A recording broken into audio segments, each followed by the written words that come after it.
Have you ever noticed how a single thought can pull you into a storm?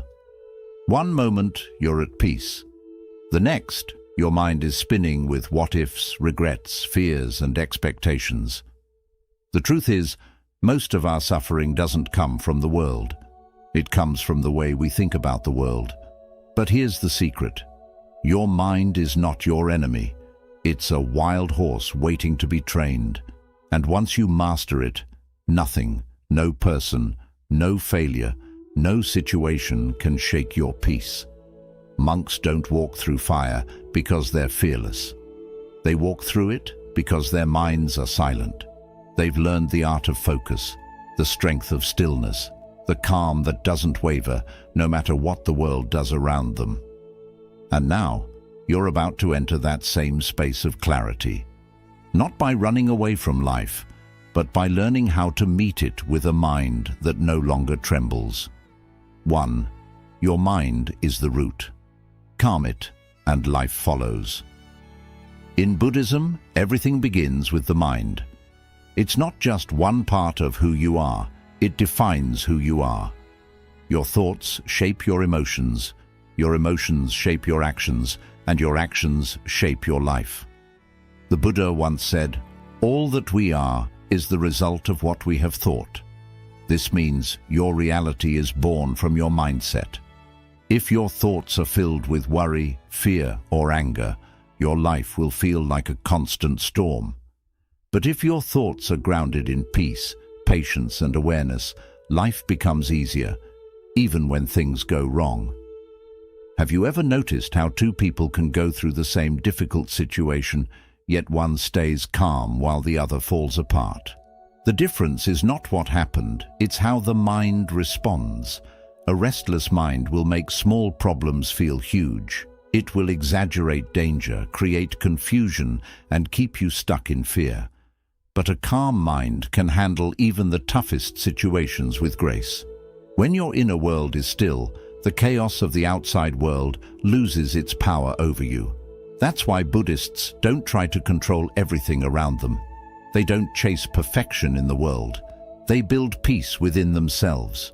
You cannot stop the waves of life, but you can learn how to surf. You can train your mind to respond wisely instead of reacting emotionally. The first step is awareness. Pause, breathe, feel your feet on the ground. Listen to your breath. These simple acts bring you back to the present moment where your power lives.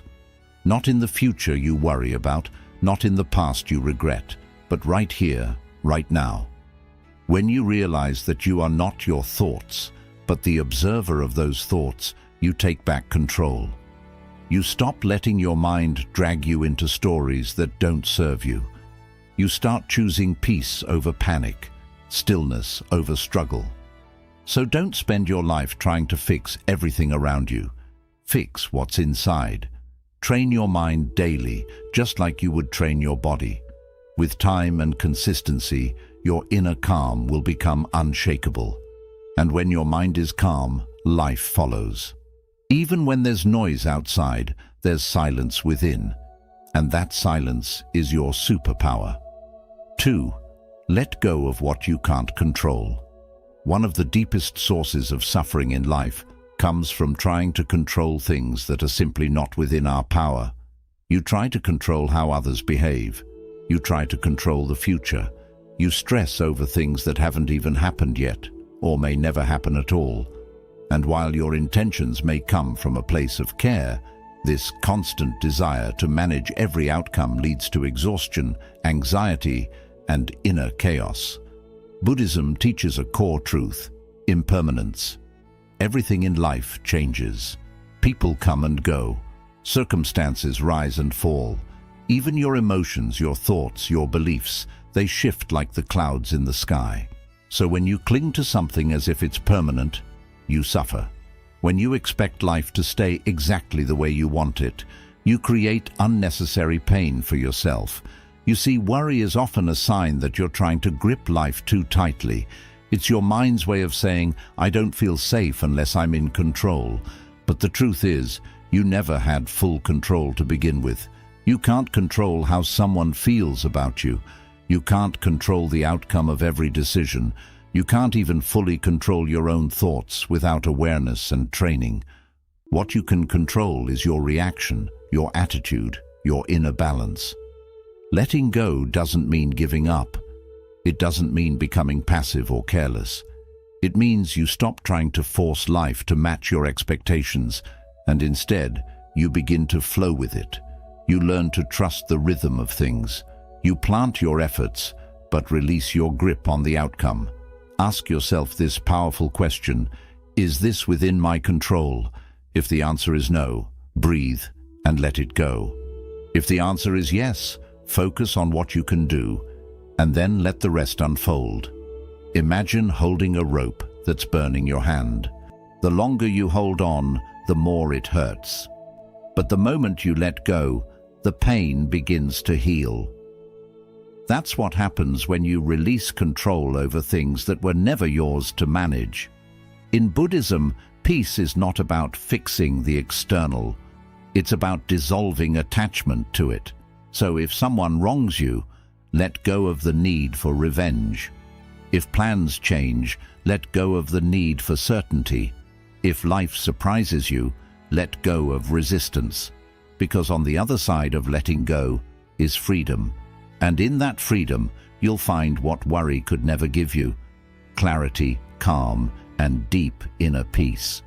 3. Practice presence. Most of the suffering in your life doesn't come from the present moment. It comes from your mind wandering away from it. You worry about what might go wrong tomorrow. You replay things you wish you could change from yesterday. And in doing so, you miss the only place where peace can truly exist: right now. Buddhism teaches that the present moment is the only reality. The past is gone. The future hasn't arrived. The only time you can breathe, act, think, grow, or feel is now. But because our minds are constantly distracted, jumping from thought to thought like a restless monkey, we rarely experience this moment fully. Think about how often you eat while scrolling on your phone, walk without noticing the ground beneath your feet, or listen to someone speak while already planning your response. We're physically present, but mentally elsewhere. This disconnection creates anxiety, tension, and a feeling that life is always slipping through our fingers. When you learn to anchor your awareness in the present, something shifts. You stop resisting life, and you start experiencing it. You begin to notice the taste of your food, the warmth of the sun, the sound of the breeze, the way your breath rises and falls. Even ordinary moments become beautiful when you're fully there to witness them. Presence is not about making the moment perfect. It's about being awake to it as it is. If you're sad, be present with the sadness. If you're joyful, savor that joy. If you're in pain, bring your attention gently to that pain, without judgment. The goal is not to escape the moment, but to enter it more deeply. Mindfulness meditation is one way Buddhists cultivate this presence, but you don't need a cushion or a quiet room to practice. Every moment is an opportunity. Washing the dishes can become a meditation. Walking to your car, drinking tea, breathing. The key is awareness, bringing your full attention to what is. And here's the secret. The present moment is rarely as overwhelming as your thoughts about it. When you stop imagining all the what-ifs and regrets, you'll find that this moment, just as it is manageable, even peaceful. When your mind stays in the now, it stops chasing problems that haven't happened and grieving things that no longer exist. You become grounded, steady, unshakable. So slow down, breathe, come back to where your life is actually happening, not in the mind, but in this breath, this step, this heartbeat, because this moment is your life. And when you give it your full attention, it gives you peace in return. 4. Observe. Don't absorb. Detach from the drama. One of the greatest skills you can ever develop for inner peace is the ability to observe without absorbing. In Buddhism, the mind is often compared to a clear lake. Every thought, emotion, or situation that enters it is like a ripple on the surface. But the lake itself, its essence, remains still and unshaken at its depth. The problem is, most of us never learn how to simply watch the ripples. We jump into them, identify with them, and let them carry us away. Every day life throws noise at you. Someone says something rude, you get a disappointing message, plans fall apart, and instantly your mind reacts. Why did this happen? What did they mean by that? I'm angry, I'm hurt, I'm offended. Without realizing it, you become the thought, you become the emotion. You absorb it, carry it, and suffer under its weight. But what if you didn't have to? Buddhism teaches you that you are not your thoughts. You are not your emotions. You are the awareness behind them. Just because a thought appears in your mind doesn't make it true. Just because you feel angry doesn't mean you need to act on it. You can witness it, breathe through it, let it pass like a cloud in the sky. This is not suppression. You're not denying your emotions. You're honoring them by giving them space, but not power. Think of your mind like a room with many guests. Some are loud, some are calm, some bring joy, others bring pain. You are not those guests. You are the host. You can choose which ones to interact with, which ones to thank and release, and which ones you simply let pass through. This practice is called non-attachment. It means learning to notice your thoughts without clinging to them. When you get good at this, your emotional reactions stop owning you. Someone may try to start drama, but you don't absorb it. A triggering situation may unfold, but you stay rooted in calm. The world may continue to spin in chaos, but your inner world becomes like a quiet temple. You can hear the noise, but it doesn't enter you. You become the eye of the storm. Still, quiet, untouched. Try this. The next time you feel a strong emotion rise up, pause. Don't react immediately. Close your eyes. Observe the feeling. Name it without judgment. This is anger. This is fear. This is sadness. Breathe. Let it float in your awareness. Don't feed it. Don't fight it. Just watch it.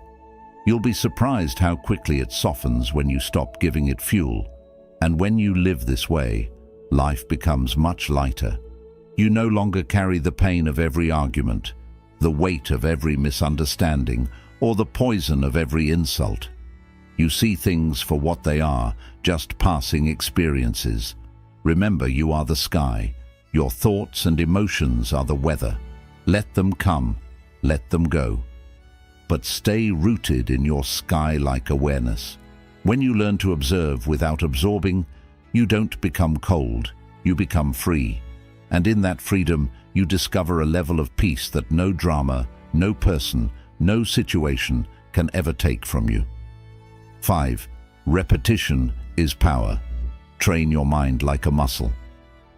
Most people believe that peace is something you stumble into by accident, something that just happens when life finally becomes perfect. But Buddhism teaches the opposite. Peace is not an accident. It's a discipline, a practice, a mental habit built through repetition. Think of your mind like a muscle. If you never train it, it becomes weak. It reacts emotionally to every little problem. It panics under pressure. It gets distracted easily, anxious quickly, and defeated often. But when you train your mind daily, intentionally, it becomes sharp, strong, and unshakable. Just like the body grows stronger through exercise, the mind grows calmer through repetition. In Buddhist monasteries, monks don't just meditate once and call it a day. They return to the cushion over and over again, every single morning. Not because it's easy, but because they know consistency builds power. It's not what you do once that transforms your mind. It's what you do every day, even when you don't feel like it. So how do you train the mind through repetition? Start with small, consistent practices. Every morning, sit in silence for 5 minutes and follow your breath. Watch your thoughts come and go like passing cars without chasing any of them. When your mind wanders, gently bring it back to the breath, again and again. That act of returning is where the strength is built. Repeat calming affirmations. Read a few lines of wisdom daily. Reflect on impermanence every time you feel yourself clinging to outcomes. These may seem simple, but done consistently, they rewire your brain. They build new mental patterns that replace worry with presence, reactivity with stillness, chaos with clarity. It's not about perfection. Your mind will wander. You'll feel restless. You'll forget. That's okay. What matters most is that you return. Every time you come back to the present moment, every time you choose peace over panic, you lay another brick in the foundation of a calmer mind. And just like a muscle, the results build slowly but powerfully. Imagine this. One person practices calmness once a month whenever life gets hard. Another person practices mindfulness for 10 minutes every day. Who do you think will be more grounded when a storm hits? The one who trained for it. So don't wait until life is peaceful to start your practice. Practice now, in the noise, in the stress, in the struggle. That's where real strength is born. And soon, you'll notice a shift. Things that used to trigger you don't bother you as much. You'll pause before reacting. You'll find your breath in moments where you used to lose your mind. That's the result of mental training. That's what repetition gives you. Control, clarity, and calm. Remember, every time you return to stillness, you become more powerful. Every time you focus your mind, you move closer to freedom, and every small repeated step becomes part of a great transformation. So train your mind like a monk trains his breath, patiently, daily, and with love. Because when you do it enough times, peace won't be something you visit. It will be where you live. 6. Choose stillness over reaction. In a world that constantly provokes you, stillness is one of the rarest and most powerful responses you can choose. People will test your patience. Situations will challenge your expectations. Life will not always be fair, but what determines whether you suffer or stay strong is not what happens. It's how you respond. Most people live in a state of automatic reaction. Someone says something offensive and they snap back. A plan falls apart and they panic. Their mind immediately jumps into defense mode, arguing, overthinking, complaining, or attacking. This constant reactivity creates a storm inside them that never settles, and without realizing it, they become slaves to every external trigger. But Buddhism teaches something radically different, the power of non-reaction. The Buddha said, "You will not be punished for your anger. You will be punished by your anger." This means every time you let the world dictate your emotions, you hand over your peace. You give away your power.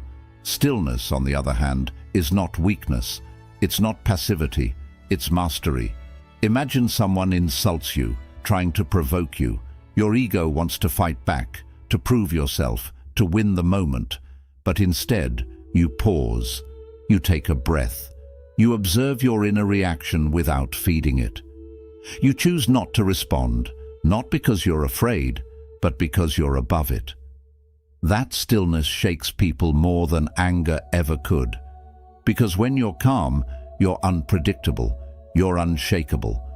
You become the one who holds the power, not by force, but by self-control. And stillness isn't just about staying silent in conflict. It's a way of moving through life. Stillness is walking away from drama instead of fueling it. Stillness is listening to understand instead of speaking to defend. Stillness is taking a deep breath before reacting to bad news. Stillness is sitting with your discomfort instead of escaping it through distraction. Stillness is allowing things to unfold without trying to force them. But how do you choose stillness in a world that rewards loud reactions? You train for it. Like a warrior sharpens his sword, you sharpen your awareness. Through daily meditation, mindful breathing and reflection, you build the space between stimulus and response. In that space lies your true freedom, the ability to respond with wisdom instead of reflex. Here's the truth. You don't need to attend every argument you're invited to. You don't need to fix every misunderstanding. You don't need to explain yourself to people committed to misunderstanding you.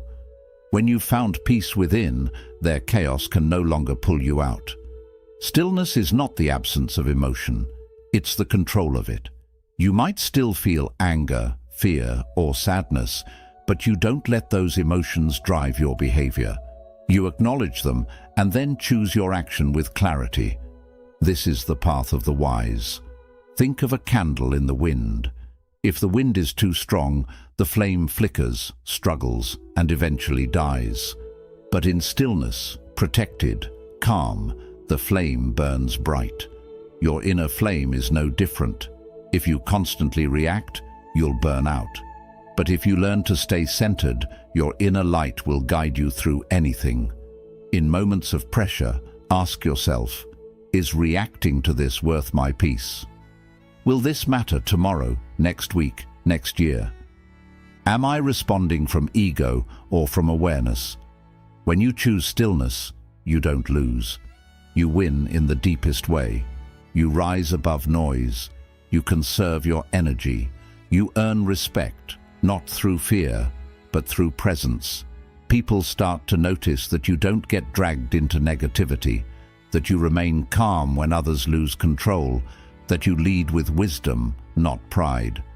This is not easy, but it is worth it, because a person who lives in stillness becomes untouchable, not because life gets easier, but because they become stronger. So next time life pokes you, pause, breathe. Remember that you are in control of your response. And when you choose stillness, you choose power, you choose freedom, you choose peace. 7. Compassion creates inner peace. You can meditate for hours.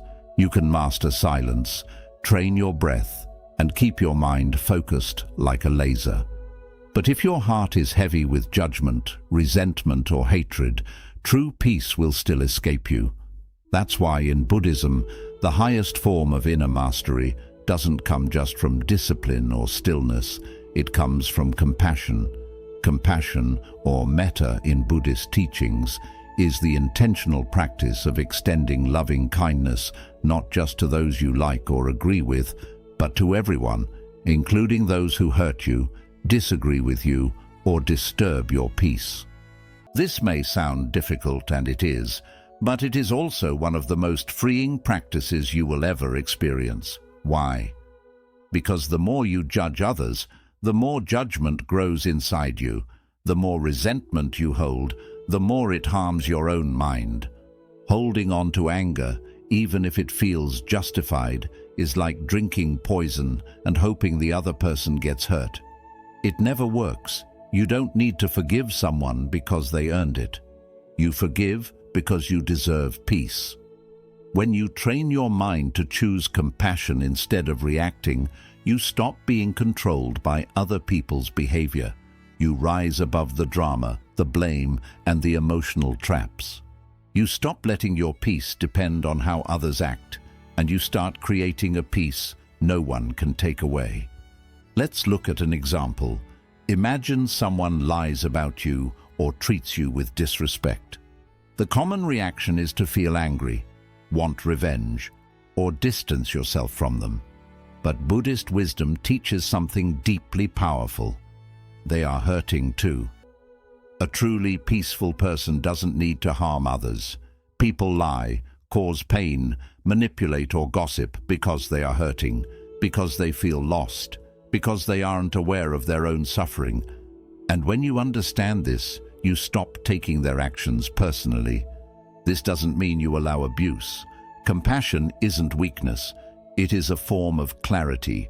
You can create boundaries with kindness. You can leave harmful situations without hatred. You can protect your peace without holding on to bitterness. When you respond to negativity with compassion, you shift the energy of the moment. You become the place where anger ends, not where it grows. And here's the beautiful truth. Compassion isn't only for others. It's meant for you as well. Many people carry shame, guilt, and self-hate. They keep punishing themselves for their past. They replay memories they wish they could change. But peace doesn't come from being perfect. It comes from forgiveness.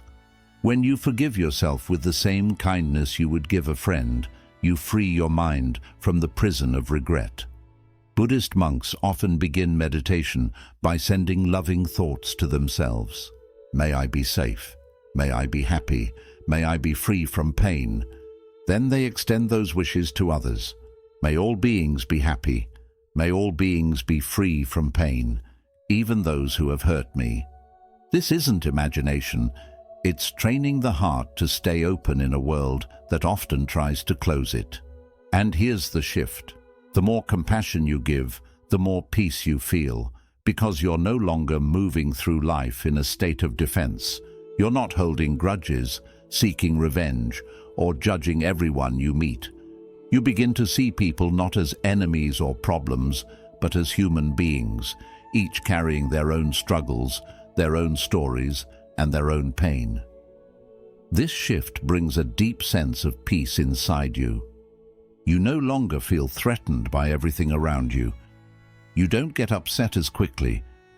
You respond instead of react. You try to understand instead of attack. You become like a mountain, strong, calm, and full of life. Even when storms come, you shine with peace because you've cleared the inner clutter that once stole your calm. So keep this in mind. No meditation, no philosophy, and no spiritual path is complete without compassion. It's the bridge between your mind and your heart. It's the root of true wisdom, and it's the power that makes inner peace a way of living, not just for you, but for everyone you meet. Choose compassion. Not because it's easy, but because it sets you free, because it breaks the cycle of suffering, because it helps you love without fear and live without hate. In a world full of noise and separation, be the one who brings warmth. Be someone who understands. Be someone who chooses love, even when it's difficult. Because when you do, you'll find the highest kind of strength, a peaceful heart. Your mind is the most powerful tool you'll ever have. It can be your worst enemy or your best friend. And the difference depends on how you train it. Buddhist wisdom doesn't promise a life without challenges. It doesn't say the world will calm down just because you meditate. But it does teach you how to stay calm in a world that often isn't. Through these 7 lessons, quieting your mind, letting go of control, staying present, watching without taking in negativity, repeating habits that bring peace, choosing stillness and living with compassion, you slowly build a mind that stays steady, a mind that doesn't panic when tested, a mind that doesn't get lost in chaos, a mind that becomes a light, not just for you, but for those around you. So don't stress. Don't hurry. Don't let the world pull you away from your center. Breathe. Stay focused. Come back to this moment. And remember, peace isn't found in perfect situations. Peace is found in a trained mind. Train it every day. Care for it gently. And your life will transform. Not because the world changed, but because you did. Thank you for watching. May your mind stay calm. May your heart stay kind. And may you move through life with the quiet strength of true peace.